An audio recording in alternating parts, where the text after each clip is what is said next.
मैं डॉक्टर दीपक गुप्ता अयोध्या से। आज हम लोग बात करेंगे पायरेक्जिया, बुखार, फीवर, ज्वर। सबसे पहले हम लोग बात कर लेते हैं कि बुखार, फीवर क्या होता है। जब हमारे शरीर में कोई भी पैथोजन मतलब रोग फैलाने वाला, जैसे बैक्टीरिया हुआ, वायरस हुआ, प्रोटोजो हुआ, कोई भी पैथोजन बॉडी में एंट्री करता है तो उसको मारने के लिए हमारी बॉडी हीट होती है, यानी बॉडी का टेम्परेचर बढ़ता है, जिसे हम नॉर्मल टर्म में बुखार, ज्वर या फीवर कहते हैं। हमारी बॉडी का टेम्परेचर इसलिए बढ़ता है कि वो बैक्टीरिया, वायरस है, उसका जो ग्रोथ हो वो रुक जाए या फिर वो मर जाए। इसको बुखार कहते हैं। बुखार एक तरह से प्रोटेक्टिव फिनोमेना होता है। ये बॉडी को प्रोटेक्ट करता है। जब कोई भी बैक्टीरिया, वायरस बॉडी में एंट्री करता है तो उसको रोकने का तरीका होता है। बॉडी हीट हो जाएगी और उसका ग्रोथ रुक जाएगा या फिर वो मर जाएगा। बुखार जो होता है एक तरह से हमारी बॉडी का इम्यून रिस्पांस होता है। ये बताता है कि हमारे बॉडी में कोई पैथोजन, बैक्टीरिया, वायरस घुस गया है, अब हम लोग बीमार होने वाले हैं, इसलिए बॉडी का टेम्परेचर बढ़ता है, हमें इंडिकेट करता है।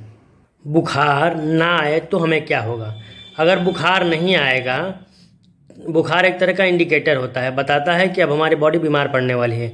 अगर बुखार नहीं आएगा तो हमें मालूम नहीं पड़ेगा कि हमारे बॉडी में बैक्टीरिया, वायरस की एंट्री हो चुकी है, अब हम बहुत ज़्यादा बीमार होने वाले हैं। बुखार प्राइमरी लक्षण होता है। ये बताता है कि अब हमें इलाज कराने की ज़रूरत है, हम बीमार होने वाले ही हैं, अब हमें बचने की ज़रूरत है, डॉक्टर को दिखाने की ज़रूरत है। बुखार एक तरह से इंडिकेटर का काम करता है। बॉडी में कहीं भी इन्फेक्शन हो जाए तो हमें तुरंत बुखार आता है। बुखार एक तरह से इंडिकेटर का ही काम करता है। कहीं भी इन्फेक्शन होगा तो तुरंत बुखार आएगा। बुखार आना हमें इंडिकेट करता है कि नहीं, अब बीमार पड़ने वाला इन्फेक्शन हो चुका है। बुखार आने पे, फीवर आने पे हमें कैसे पता चलेगा कि हमें बुखार हो चुका है, फीवर हो चुका है? सबसे पहली बात, बॉडी का टेम्परेचर राइज करेगा, यानी शरीर का तापमान बढ़ जाएगा। नॉर्मली बॉडी का टेम्परेचर 98.6 डिग्री फ़ारेनहाइट होता है, लेकिन जब बुखार होगा तो टेम्परेचर बढ़ जाएगा, 99 हो जाएगा, 100 हो जाएगा, 102 हो जाएगा। तो हमें फील होगा कि नहीं, बुखार अब हो गया है। स्वेटिंग यानी पसीना आना। जब बुखार होता है हमें तो कभी कभी बहुत तेज़ पसीना भी होता है, शरीर गर्म हो जाता है और पसीना बहुत तेज़ होने लगता है। ये भी एक लक्षण है बुखार होने के। जब बुखार आता है हमें तो बॉडी चिल होती है, यानी हमें ठंडी लगती है, और सीवरिंग होता है, यानी हम कांपने भी लगते हैं। बुखार आता है तो हमें ठंडी लगती है और हमारा शरीर कांपने भी लगता है। अगर हमें बुखार है, फीवर है, तो हमें मसल एक होगा। मसल एक मतलब हमारी मांसपेशियों में बहुत तेज दर्द होगा, पूरा शरीर टूटेगा। अगर हमें बुखार है तो हमें लॉस ऑफ एपेटाइट होगा, यानी हमें भूख नहीं लगेगी, खाने का मन नहीं करेगा। जब हमें बुखार होगा तो हमें इरिटेशन होगा, कोई कुछ कहेगा तो गुस्सा आएगा, क्रोध आएगा, अकेले में रहने का मन करेगा, सिर फटेगा। ये सब फीवर के लक्षण हैं। फीवर अगर तेज आ गया तो फीवर आने की वजह से स्वेटिंग होता है, पसीना होता है। कभी कभी ज़्यादा स्वेटिंग होने, पसीना निकलने लगता है तो हमें बुखार की वजह से डिहाइड्रेशन भी होने लगता है, यानी पानी कमी भी हो जाती है। बुखार, फीवर जब होता है तो हमें बहुत कमजोरी लगती है, चक्कर आता है, कुछ करने का मन नहीं करता है। ये भी बुखार का ही लक्षण है। 6 महीने से लेके 5 साल तक के जो बच्चे होते हैं, कभी कभी उनको बुखार के साथ झटके भी आते हैं, सीजर आते हैं, जिसको फेबराइल कन्वर्जन या फेबराइल सीजर कहते हैं। ये 6 महीने के बच्चों में 6 से लेकर 5 साल के बच्चों तक कॉमन होता है। अगर बच्चों को बुखार के साथ कन्वर्जन यानी झटका आ रहा है तो तुरंत बच्चे के डॉक्टर को दिखाना चाहिए। ये बहुत खतरनाक बीमारी हो सकती है।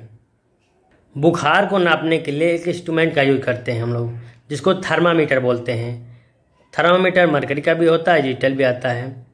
तो थर्मामीटर से बुखार कहाँ बॉडी के किस पार्ट पे नापना है, ये कई टाइप के होते हैं। थर्मामीटर से बुखार नापने का जो पहली जगह है, ओरल यानी मुंह में, हम चाहें तो थर्मामीटर को मुंह में लगा के भी टेम्परेचर बॉडी का नाप सकते हैं।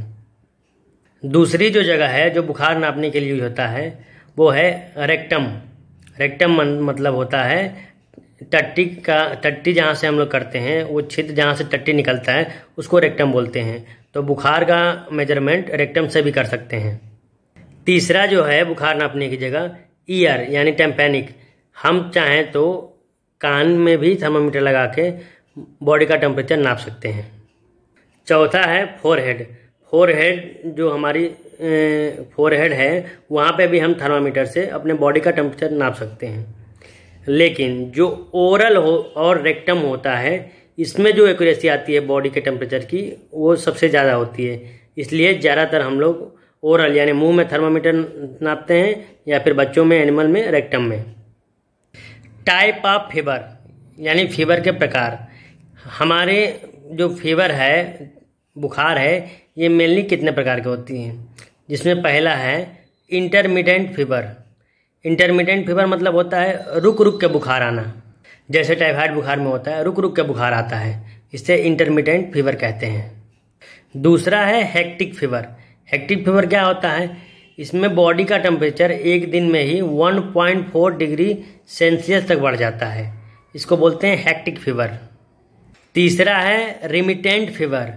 रिमिटेंट फीवर, इसमें जो फीवर होता है, बुखार होता है, कम एंड गो, यानी बुखार तुरंत आ जाएगा और चला जाएगा, आ जाएगा चला जाएगा। इसमें 2 डिग्री सेल्सियस तक ही टेम्परेचर बढ़ सकता है। अभी बुखार चला गया, अभी कुछ देर बाद आ जाएगा, तो इसको बोलते हैं रिमिटेंट फीवर। चौथा है कंटिन्यूअस या सस्टेन बोलते हैं, सस्टेन फीवर। इसमें बुखार हमेशा रहता है, अभी नापेंगे तो तभी बुखार रहेगा, शाम को नापेंगे तभी बुखार रहेगा, कल सुबह भी नापेंगे तो बुखार रहेगा। इसमें कांस्टेंट रहता है, इसलिए इसको कॉन्टिन्यूअस फीवर बोलते हैं। इसमें बुखार हमेशा पर्सिस्ट करता है। पांचवा है रिलैप्सिंग फीवर। रिलैप्सिंग फीवर में क्या होता है, बीमारी ठीक हो गया, एक दिन या एक हफ्ते बाद, 15 दिन बाद फिर दोबारा बुखार आने लगता है और तेज बुखार आने लगता है, इसको बोलते हैं रिलैप्सिंग फीवर। ऐसा कब होता है, अगर कोई एनिमल बाइट कर ले या मलेरिया के बुखार में, आज बुखार छोड़ दिया, एक हफ्ते बाद फिर बुखार आना शुरू हो गया, इसे रिलैप्सिंग फीवर बोलते हैं। Causes of fever. फीवर का कारण क्या है, फीवर अल्टीमेटली होता क्यों है, क्या क्या कारण है कि बुखार होता है, हमें बुखार आता है। अब हम जानेंगे काजेज ऑफ फीवर। पहला जो मोस्ट का कारण है वो है इन्फेक्शन। बुखार आने का सबसे पहला जो कारण होता है वो होता है इन्फेक्शन, चाहे वो किसी चीज़ का इन्फेक्शन हो, बैक्टीरिया का हो, वायरस का हो, प्रोटोजोआ का हो, या कोई फॉरेन बॉडी, जैसे हमें कील चुभ गया, कांटा चुभ गया, कुछ हाथ में गड़ गया, तभी भी हमें बुखार आ सकता है। यानी जहाँ अगर बॉडी में कहीं भी इन्फेक्शन है, अगर स्टमक में इन्फेक्शन है या सूजन है या कहीं भी कट गया है, तो उसकी वजह से भी कहीं भी अगर इन्फेक्शन हो गया तो बुखार आ सकता है। बुखार आने का सबसे मेन जो कारण होता है इन्फेक्शन, चाहे वो जिस चीज़ का हो, वायरस का हो, माइक्रोबियल्स का हो, किसी चीज़ का हो, फंगस का हो, जिस चीज़ का भी हो, कहीं भी इन्फेक्शन है तो फीवर आ सकता है। दूसरा फीवर का काज है इन्वायरमेंटल फैक्टर, जैसे सन स्ट्रोक हो गया, सनबर्न हो गया, हम धूप में चले गए, हमको धूप लग गई, शरीर हीट हो गई, तभी बुखार आ सकता है। तीसरा जो काजेज है वो है इन्फ्लामेटरी सिम्टम या काजेज, जैसे रूमेटिक अर्थराइटिस है तभी फीवर आ सकता है, IBS है, इरिटेबल बाउल सिंड्रोम, तभी भी हमको हमेशा फीवर आ सकता है। हार्मोन, अगर हाइपरथायराइडिज्म है तो हाइपरथायराइडिज्म की वजह से भी हमें फीवर आ सकता है। अगर हम ड्रग्स ले रहे हैं, जैसे एंटी हाइपरटेंसिव ड्रग्स ले रहे हैं, एंटीबायोटिक ले रहे हैं, तो उसके साइड इफेक्ट से भी हमें फीवर आ सकता है, यानी ड्रग दवा लेने से भी हमें फीवर आ सकता है। कैंसर, अगर हमें कैंसर है तो कैंसर के मरीजों को अक्सर बुखार आया करता है, क्योंकि जो एंटी कैंसरस मेडिसिन होती है उसके साइड इफेक्ट से भी फीवर आता है। डायग्नोसिस, हम पता कैसे लगाएं कि कौन सा फीवर है, इसके लिए हमें ब्लड टेस्ट कराना पड़ेगा, एक्सरे कराना पड़ेगा, अगर पेट में दिक्कत है तो अल्ट्रासाउंड कराना पड़ेगा। ट्रीटमेंट, बुखार का ट्रीटमेंट, उपचार, फीवर कैसे ठीक होगा। सबसे पहले जिसको फीवर हुआ है वो गर्म कपड़े जैसे रजाई हुआ, ब्लैंकेट हुआ, ये ओढ़ के ना सोए, नहीं तो बुखार बढ़ सकता है।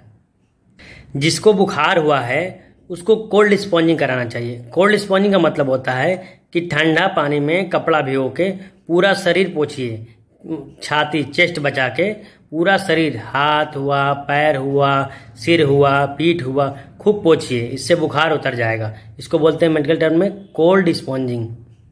बुखार के लिए आप काढ़ा का यूज कर सकते हैं, काढ़ा पीने से भी अगर थोड़ा मोड़ा बुखार है तो सही हो जाएगा। बुखार के लिए आप पैरासीटामोल टैबलेट ले सकते हैं, लेकिन जब भी कोई भी मेडिसिन ले आप डॉक्टर की एडवाइस से ही ले। आप अगर इमरजेंसी में लेना पड़े तो आप पैरासीटामोल ले सकते हैं, बाकी डॉक्टर को ज़रूर दिखा लें। वो डायग्नोसिस बनाएंगे तो आइडिया लग जाएगा कि आपको फीवर हुआ तो क्यों हुआ। वीडियो पसंद आया हो, अगर थोड़ी सी भी जानकारी मिला हो तो चैनल को लाइक, शेयर, सब्सक्राइब करें और नोटिफिकेशन को ऑन कर दें।